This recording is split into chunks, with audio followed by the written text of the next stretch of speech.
BJP ప్రజాప్రతినిధులు బీసీలకు 42% reservation bill అంశంపై గల్లీలో మద్దతిస్తూ ఢిల్లీలో అడ్డుకుంటున్నారని బీసీ సంక్షేమ సంఘం జాతీయ అధ్యక్షులు జాజుల శ్రీనివాస్ గౌడ్ ఆరోపించారు.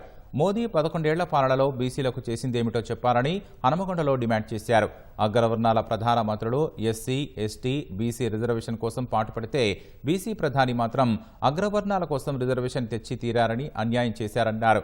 42% రిజర్వేషన్పై పార్టీలు తమ వైఖరి మార్చుకోకపోతే బీసీలే లక్ష్యంగా రాజకీయ పార్టీ పెడతామని చెప్పారు.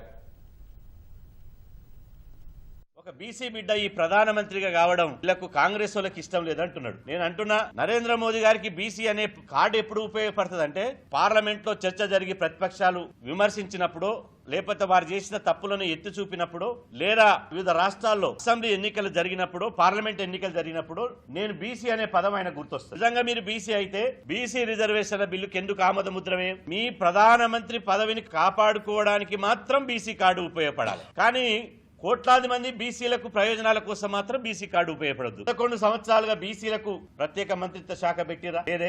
జనాభా దామాషి ప్రకారం రిజర్వేషన్ పెంచిరా బీసీలకు?